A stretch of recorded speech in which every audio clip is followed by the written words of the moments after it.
Hey everyone, welcome back to your channel D Pharmacy Note. This video is D Pharma second year student question paper solve करवा रही थी और adrenergic का topic है उसे solve करेंगे। देखिए, तो अगर आपको ये वीडियो अच्छा लगे तो please do like share and subscribe this channel. Timing क्या हो रहा है पता है आपको?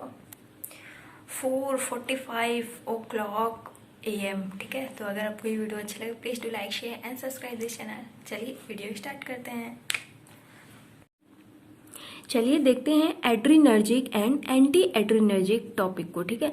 तो क्वेश्चन पेपर मैं नीचे से लाना भूल गई हूँ, इसलिए नहीं तो दिखा देती कि ये टॉपिक है, ठीक है। वैसे तो मैं प्लेलिस्ट एक बना दूंगी जो क्वेश्चन पेपर सॉल्व करवाए हैं पूरे 2020 के, कौन कौन सा क्वेश्चन आया है, ठीक है।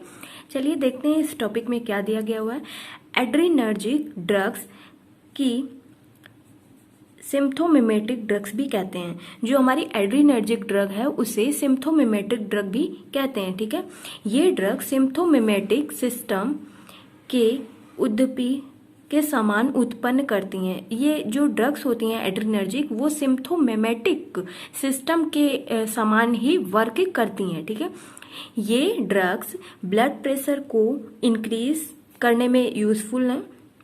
ब्लड प्रेशर को यहाँ पे देख रहे हैं आप, देखिए ब्लड प्रेशर को बढ़ाने में प्रयुक्त की जाती हैं, इंक्रीज में यूज की जाती हैं, ये भी लिख सकते हैं। तंत्रिका तंत्र उत्तेजित, मतलब कि जो हमारी टिश्यूज हैं और मांसपेशियां हैं उनको शिथिल, मतलब कि लूज कर देती हैं, शिथिल मतलब ढीला कर देती हैं, ठीक है। शरीर के एलर्जिक रिएक्शन हेतु एड्रीनर्जिक ड्रग्स का यूज किया जाता है। जो हमारी मांसपेशियां हैं, तंत्रिका तंत्र हैं, उनको शिथिल एवं शरीर के अभिक्रिया एलर्जिक अभिक्रिया मतलब एलर्जिक रिएक्शन हेतु एड्रीनर्जिक ड्रग्स का यूज किया जाता है। तो फ्रेंड्स, आई होप आप समझ रहे होंगे। जो वर्ड्स आपको इंग्लिश में समझ में आ रहे हैं उन्हें ज़्यादातर आप कोशिश करिए इंग्लिश में ही लिखने का, हिंदी का यूज कम से कम करिए, ठीक है। ये आपके लिए अच्छा होगा, ठीक है। अधिकांश औषधियों को अधिकांश प्रतिस्थापित अमीनो समूह द्वारा इंटरेक्ट होता है।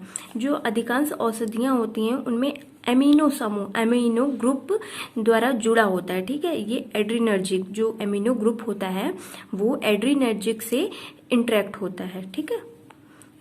इसीलिए सिम्प्थोमिमेटिक अमीन भी कहा जाता है, इसीलिए इसको एड्रीनर्जिक को सिम्प्थोमिमेटिक अमीन भी कहा जाता है। तो आप अगर इस ईयर पे नहीं 2023 के लिए, जब आप लोग जो 2020 में एडमिशन लिए, 2023 में जब आप सेकेंड ईयर में जाएंगे तब आपसे ये एमसीक्यू क्वेश्चन पूछे जाएंगे। लेकिन इस समय जो 2020 में ही डी फार्मा सेकेंड ईयर में है उन लोगों के लिए एमसीक्यू क्वेश्चन नहीं आएगा, ठीक है। आपको ये याद रखना है।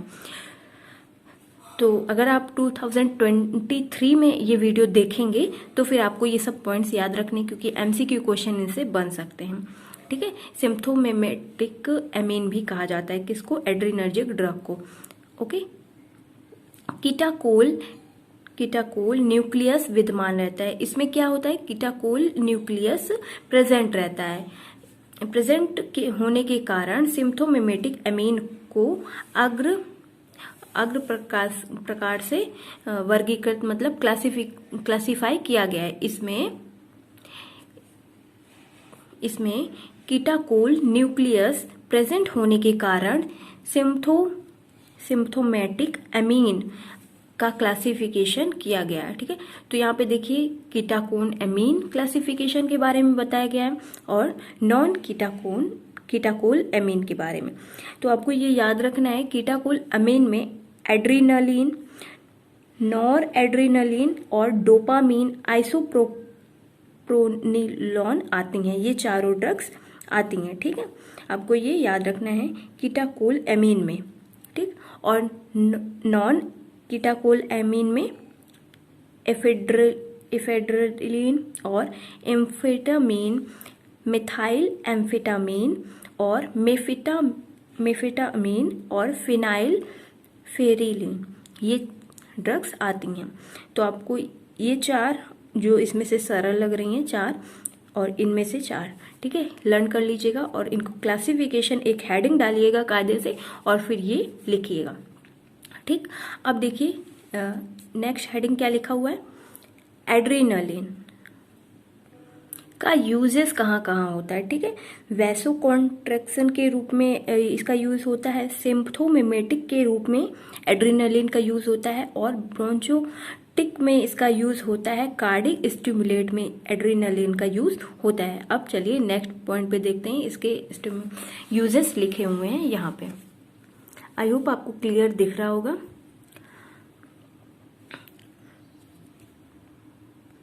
कार्डिक अरेस्ट में इनका यूज होता है, और 6 पॉइंट है अस्थमा में इनका यूज होता है, किसका, एड्रेनालिन का, ठीक है। अब देखिए एड्रेनालिन के टॉक्सिक, इनके पॉइजन वाले, जहरीले वाले क्या इफेक्ट हैं ये देखिए। एड्रेनालिन की अधिकांश मात्रा लेने पर इंट्रावेनस में सबक्यूटेनियस डोज लेने से डेथ होने की संभावना रहती है। देखिए फ्रेंड्स, यहाँ पे बताया गया है एड्रेनालिन की अधिक मात्रा लेने पर या इंट्रावेनियस सबक्यूटेनियस डोज लेने पर डेथ होने की संभावना रहती है, ठीक है। मुख्य रूप से डेथ का कारण अधिक ओवरडोज लेना, इसका ओवरडोज लेना मुख्य रूप होता है, मेन इसका कारण यही होता है, ठीक है। मनुष्य के लिए फॉल्ट सबक्यूटेनियस डोज 10 mg होती है, तो 10 mg से ज्यादा होगी तो क्या हो जाएगा, ओवरडोज हो जाएगा, और फिर वो हमारे क्या करेगा, टॉक्सिक इफेक्ट करेगा, ठीक है। और यहाँ पे देखिए लिखा हुआ है क्या क्या हो सकता है, ठीक है। टैकीकार्डिया, प्लेपिपेशन और डिस्पेनिया, सेव हिट इच, सेव हैपिटेशन एंड रेडिस रैपिड कोपेस, ये सारे इनके इफेक्ट हो सकते हैं, ठीक है। पोलर, ठीक है। अब देखिए आगे देखते हैं क्या टॉपिक है, एड्रेनर्जिक एंटागोनिस्ट। इससे क्या होता है, देखिए यहाँ पे टॉपिक में लिखा है एड्रेनर्जिक एंड एंटी एड्रेनर्जिक के बारे में, ठीक है। तो लेकिन हमारे 4 नंबर वाले क्वेश्चन पेपर में पूछा गया था ओनली एड्रेनर्जिक के बारे में। तो अगर आपसे एड्रेनर्जिक के बारे में पूछा जा रहा है तो आप सिर्फ यहाँ तक लिख सकते हैं, ठीक है। लेकिन हमें समझना है एड्रेनर्जिक और एंटी एड्रेनर्जिक दोनों के बारे में, ठीक है। तो देखिए यहाँ पे क्वेश्चन पूछा गया था कब, ये 2016 का पेपर है। तो देखिए यहाँ पे लिखा हुआ है 2016 का रिपीट किया गया है, 2020 में ही ये क्वेश्चन रिपीट किया गया है दोबारा। देखिए क्वेश्चन में लिखा है एड्रेनर्जिक और एंटी एड्रेनर्जिक ड्रग क्या है, इनके बारे में बताना है, ठीक है। और उनका फार्माकोलॉजिकल इफेक्ट बताना है, ठीक है। उनका फार्माकोलॉजिकल महत्व बताना है, ठीक है। तो आपके सामने ये क्वेश्चन देखिए लिखा ही हुआ है, तो हमें एड्रेनर्जिक के बारे में पता चल गया है। अब हम देखेंगे एंटी एड्रेनर्जिक क्या होता है। जब टॉपिक के बारे में पूछा ही गया है जो एड्रेनर्जिक है, तो फिर क्या पूछा जा रहा है, जैसे कि राम के बारे में पूछा गया तो उनकी फैमिली के बारे में भी तो पूछा जा सकता है ना, कि उनकी कितनी फैमिली थी या कौन कौन था उनकी फैमिली में, ठीक है। तो इसलिए आपको ये नहीं देखना है कि एड्रेनर्जिक टॉपिक पूछा गया है तो सिर्फ वही पढ़ेंगे। एड्रेनर्जिक टॉपिक पूछा गया है तो उसके बारे में सभी जानकारियां ले लेंगे, ठीक है। तो फिर चलिए देखते हैं एड्रेनर्जिक एंटागोनिस्ट के बारे में।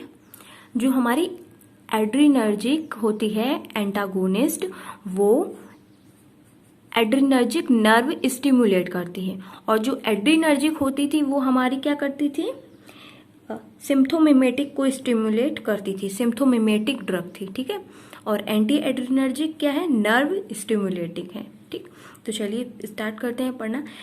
एड्रेनर्जिक एंटागोनिस्ट ड्रग्स का यूज एड्रेनर्जिक नर्व स्टिमुलेट में यूज किया जाता है, के प्रभाव को रोकने के लिए इनका यूज किया जाता है, ठीक है। ये drugs alpha and beta receptor के प्रयोग में काम आती हैं। ये जो एंटी एड्रेनर्जिक है या एड्रेनर्जिक एंटागोनिस्ट ड्रग है, ये अल्फा एंड बीटा रिसेप्टर को रोकने में काम आती हैं। एर्गोड, एल्कोलॉइड, यूपिन एल्कोलॉइड या वेंजोवॉक्सिम आदि ड्रग्स अल्फा टाइप के एड्रेनर्जिक ब्लॉकिंग एजेंट हैं। ये जो एग्जांपल्स दिए गए इनको याद कर लेना है और देखना है कि ये सब a type alpha adrenergic blocking agent हैं, ठीक है। और बीटा एड्रेनर्जिक ब्लॉकिंग एजेंट की संरचना आइसोप्रोपाइल रिट्रेनल में मिलती है, ठीक है, रिट्रेनल में मिलती है, किसमें, आइसोप्रोपाइल रिट्रेनल में मिलती है। इनका मुख्य कार्य बीटा रिसेप्टर स्टिमुलेट के द्वारा कीटाकोलामाइन के वर्क में ब्लॉक करता है, ठीक है। तो इसका वर्क क्या होता है, कीटाकोलामाइन के वर्क को ब्लॉक करना होता है, ठीक है। तो आई होप आपको क्लियर दिख रहा होगा, वहां पे मैं पढ़ने में ध्यान दे रही थी इसलिए स्क्रीन पे नहीं देखा कि क्लियर दिख रहा है कि नहीं। चलिए आगे देखते हैं। बीटा एड्रीनर्जिक के जो एग्जाम्पल्स हैं, सोटालोल और प्रोपेनोल, एसिटाब्यूटोलोल, एटिनोलोल और मेट्रोलोल एंड लेब्यूटकोल का use beta adrenergic blocking agent के रूप में किया जाता है, ठीक है। तो इसका भी एग्जाम्पल आपको याद कर लेना है क्योंकि एग्जाम्पल हमारे लिए बहुत ही ज्यादा इंपॉर्टेंट है, ठीक है। आपको कैसे भी करके इनके एग्जाम्पल को लर्न कर लेना है। आप लोगों से एक बात करनी थी कि इतने दिन से मैं वीडियो क्यों नहीं बना रही थी। देख रहे हैं आप छोटे छोटी नेल्स में नेल पेंट और थोड़ी थोड़ी मेहंदी इसलिए नहीं बना पा रही थी क्योंकि एंगेजमेंट थी, ठीक है। अब आइए आगे देखते हैं। प्रोपेनॉल हाइड्रोक्लोराइड के यूजेस क्या हैं। ये एंटी एड्रीनर्जिक एंटागोनिस्ट है, उनके यूजेस, ठीक है। यह हाई ब्लड प्रेशर में यूज किया जाता है, ठीक है। सेकंड पॉइंट है एड्रीनर्जिक अवरोधक, मतलब एड्रीनर्जिक ब्लॉक के रूप में यूज किया जाता है। एड्रीनर्जिक ब्लॉक के रूप में इनका यूज किया जाता है, ठीक है। थर्ड पॉइंट है हार्ट के रेट और एंड फोकस कंस्ट्रक्शन के कम करने के लिए इनका यूज किया जाता है। जो हमारा हार्ट होता है उसके रेट एंड फोकस कॉन्ट्रैक्शन के वर्क में इनका यूज किया जाता है, ठीक। फोर्थ पॉइंट ब्रोंचियल अस्थमा में इनका यूज किया जाता है। एलर्जिक रिएंटेशन में इनका यूज किया जाता है और एंजाइना पेक्टोरियस में इनका यूज किया जाता है। अब देखिए इनका साइड इफेक्ट, ठीक। इनके साइड इफेक्ट क्या है, सीधा सिंपल सा, ज्यादातर अगर आपको कहीं भी साइड इफेक्ट नहीं आ रहा है तो फिर आपको क्या करना है, साइड इफेक्ट तो आपको कभी याद करने की जरूरत ही नहीं, क्योंकि ये नोजिया, कोई भी दवा खाएंगे उनका साइड इफेक्ट नोजिया हो सकता है, वॉमिटिंग हो सकता है, जीआईटी डिस्टर्बेंस नहीं लिखिएगा क्योंकि ज़्यादातर सभी दवा जीआईटी पे नहीं इफेक्ट करती हैं अगर वो वेंस द्वारा दी गई हैं, ठीक है। फेक्यूलेशन हो सकता है और डिजीनेस हो सकता है, ठीक है। तो आपको ये तीन लर्न करना है, अगर नहीं आ रहा है तो यही तीनों लिख दिया फटाक से, ठीक है। ये भी लिख सकते हैं लेकिन जहाँ पे थोड़ा सा ध्यान दीजिएगा, ठीक। तो ये सारे एग्जाम्पल आपको हरदम के लिए याद रखने हैं कि अगर कोई साइड इफेक्ट नहीं आ रहा है तो फटाक से इनका लिख दिया। एक दो जैसे कि इस दवा से का यही साइड इफेक्ट है मेन, जैसे कि कोई इम्पोर्टेंट है उसको जरूर लर्न कर लेना कि जैसे कि अगर ये दवा खाएंगे तो ये वाला साइड इफेक्ट जरूर ही होना है, ठीक है। अब देखिए इनके फार्माकोलॉजिकल इफेक्ट जो हमारे लिए बहुत ही ज्यादा इम्पोर्टेंट है। दमा मतलब अस्थमा, बीटा एड्रीनर्जिक एगोनिस्ट प्रयोग किया जाता है, ठीक है। इनका यूज तब किया जाता है। और कार्डिक सेंस्कोप में एड्रीनलिन एंड नॉन एड्रीनलिन का यूज किया जाता है। एलर्जिक एंड एनाफाइलेटिक शॉक, जब शॉक लग जाता है, ठीक है। एड्रीनलिन ब्लड प्रेशर को बढ़ाने के लिए इनका यूज, रोग शोक में इनका यूज किया जाता है, स्थिति में मददगार होते हैं। तो आपको ये सारे पॉइंट जो हैं ये सब लर्न कर लेना है, ठीक है। एड्रीनर्जिक ड्रग स्थायी संवेदनहारी का यूज प्रभाव में वृद्धि होती है। एड्रीनर्जिक जो मतलब कि संवेदनहारी, इसको इंग्लिश में कन्वर्ट कर लीजिएगा, के प्रभाव में वृद्धि करती है, ठीक है।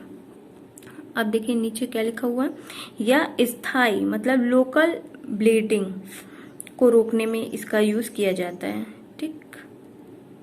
6 पॉइंट देखिए, इंसुलिन का प्रभाव को उदासीन करने हेतु एड्रीनर्जिक ड्रग का यूज किया जाता है। ठीक है, ये औषधियां नेजल डिक्सेट के रूप में प्रयुक्त किया जाता है।